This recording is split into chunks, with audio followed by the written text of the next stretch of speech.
Muy, pero muy buenos días a todos. Bienvenidos a una nueva sección que estoy creando y ahora les voy a explicar un poquito cómo surgió esto.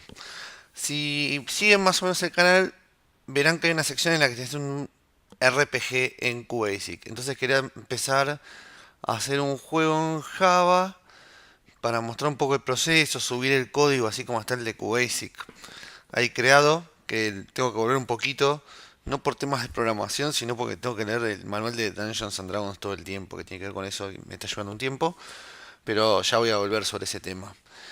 Pero mientras estaba pensando en esto y viendo código, a mí me toca muchas veces ponerme a corregir código. Vamos a subir un poquito el volumen de esto. Muchas veces tengo que corregir código, tengo que hacer mucho code review. En entrevistas, cuando me llega código para leer, o cosas así, o amigos que me pasan código para mirar, o gente que me dice, che, revisame esta, a ver qué te parece, o cuando programo con gente y ya tenemos esos debates ultra nerdos sobre código. No digo que siempre tenga razón yo, pero a veces sí, a veces no, pero me gusta dar mi punto de vista y mi opinión sobre las cosas. Encuentro muchas veces, y más cuando estoy hablando con principiantes o con gente que no tiene mucha experiencia, ciertos errores fácilmente evitables. Y acá voy a ir con algo muy importante.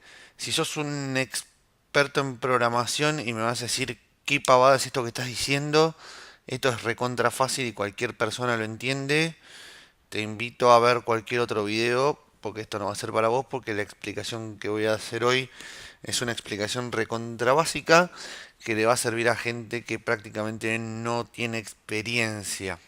¿Sí? Así que lo que voy a explicar hoy tiene que ver un poquito con cuál es el scope de las variables, o sea, a dónde tiene que haber una variable. Vamos a ponerlo de esta manera. Yo acá tengo, me empecé a crear mi proyecto para mi juego y no tengo nada todavía. O sea, solamente tengo mi main acá. Y acá, donde están las cosas, después seguramente lo voy a renombrar, lo voy a poner otra cosa. Nunca le pongan cosas a un package. Eso es algo que ya vamos a hablar, pero simplemente acabo de crear el proyecto y voy a ir poniendo un montón de clases y después se va a ir viendo un poquito cómo organizarme, porque no tengo ni siquiera muy en claro qué es lo que voy a hacer. Pero bueno, volviendo al tema para no distraerme. Supongamos que creamos una nueva clase, ¿no? Clase. Y supongamos que mi clase es el, si tiene con mayúscula, loop principal. ¿Sí? Entonces, me creo mi clase. Y esto es algo que vi mucho últimamente, ¿no? Supongamos que yo acá tengo un método, public void. Esto para entender qué es lo que estamos haciendo, hacer un for. ¿No? Supongamos que adentro de eso necesito hacer un for, por lo que sea. Y muchas veces, vamos a abrir y cerrar acá, me molesta ver errores mientras estoy codeando. Es un toque que tengo. Me molesta ver las crucecitas rojas al costado. Hay gente que puede soportarlo, yo no. Veo esto. Int i. Acá. Y acá, esto les juro que lo vi hace poco. Pero lo vi en muchas ocasiones esto y es una de las cosas en las que quería trabajar. Entonces acá hacía for i igual 1 punto y coma y menor igual a 3 punto y coma y más más. ¿No? Una cosa así. Entonces, no sé, acá system punto... Uy, qué lento que anda esta máquina, ¿no? Out punto print ln voy a imprimir algo, ¿sí? Esto lo noté mucho, me parece un error. eh, o sea, a ver, esto va a andar. Si yo después llamo en mi runner, llamo a esto va a andar, ¿sí? El problema es que a veces que anden las cosas no lo hacen la mejor forma de hacerlo andar. Acá en este ejemplo quizás muy chico y no se nota tanto, pero ¿qué puede pasar? Que yo tengo un proyecto mucho más grande y que no se entienda a dónde pertenecen las cosas. Esto tiene dos cosas. Primero, que no le pongo un scope a esto, o sea, no le estoy diciendo si es público, privado, protected, no le estoy poniendo nada. Simplemente digo que hay un int i. Y esta variable que estoy haciendo pertenece a la clase, ¿sí? Entonces, la ventaja que deben pensar muchos es que después este i lo puedo usar en cualquier método. O sea, cualquier otro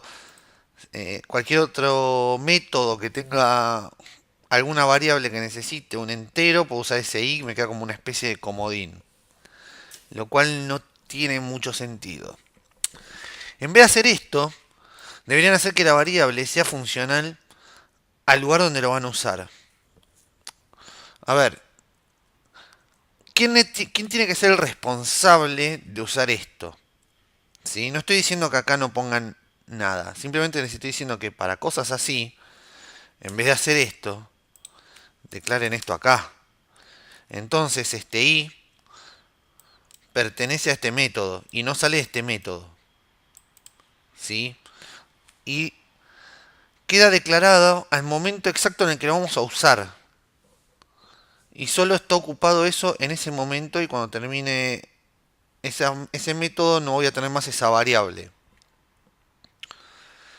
Distinto es si yo necesito algún tipo de dato que es común a todos los métodos, que bueno, sí, acá voy a necesitar algo, ¿no? Eh, pero es distinto el caso. Acá estamos hablando de cosas que son necesarias para un lugar en particular y que tienen que ser declaradas dentro del lugar donde se van a utilizar. En este caso, dentro de mi mismo método, dentro del mismo for en este caso. O sea, si yo necesito usar algo que va a ser dentro de este que vamos a usar dentro de este for, lo declaro acá dentro. Si no, lo voy a usar afuera. ¿Para qué lo quiero afuera? No tiene sentido. Si yo necesito hacer algo que pertenezca al método y solamente lo voy a usar dentro de este método, lo voy a declarar dentro del método. Ahora bien, si yo voy a necesitar algo que todos los métodos lo van a necesitar por algún tipo de asunto, porque ese objeto, no sé, supongamos una clase, el típico ejemplo, ¿no? De siempre, la clase auto. Que esa clase auto tiene un montón de propiedades, no sé, cantidad de puertas, tipo de motor, marca, lo que sea. Y eso lo voy a estar usando en casi todos los métodos. Ahí tiene un sentido ponerlo acá. Y siempre preguntándome si van a ser públicos, privados o lo que sea. Pero poner algo que pertenece a un método en particular, como una variable que de un for o lo que sea, siempre declárenlo y úsenlo en el lugar donde lo van a utilizar. ¿Sí? Porque no tiene nada que ver este i acá con otro i que puedo yo tener en otro método. O si yo tengo algo que lo voy a usar en todos lados, como les decía, de la clase auto, está bien porque eso va a ser común a todos los métodos que yo voy a utilizar. Ahí sí tiene sentido. Pero si es algo que es chiquito para el método, entonces dénselo a ese método. Siempre declaren las cosas para lo que lo van a usar. Si son datos generales que hacen a la clase, que sean de la clase. Si son cosas que hacen a un método en particular, declárenselo a ese método. O declárenselo al sector donde van a utilizar eso. Eso es quién tiene la responsabilidad de usar eso. Si todos la tienen o si una porción del código la tiene. Y cuando tengan eso en mente, ahí van a poder decidir a dónde declaran algo. Espero que esto les sirva. Dejo abierto el debate para que me contradigan en lo que sea. Como siempre, estoy abierto a que me digan no, yo lo hago así, yo lo hago de esta manera, yo lo hago de la otra. De eso se trata también el mundo de la programación, de que mucha gente dé muchos puntos de vista. Si les gustó este video, denle like, me va a dar como la tendencia, la idea de que tengo que hacer más videos sobre esto, porque mucha gente que está automatizando, eh, puede mejorar mucho su nivel de código. Y espero estar ayudándolos, muchos que son juniors, a lo mejor a entender algunas cuestiones básicas de código y algunas cosas que puedan mejorar la performance o la legibilidad del código. Así que bueno, muchísimas gracias. Suscríbanse al canal para seguir estos debates y estos videos. Nos vemos la próxima. Hasta luego.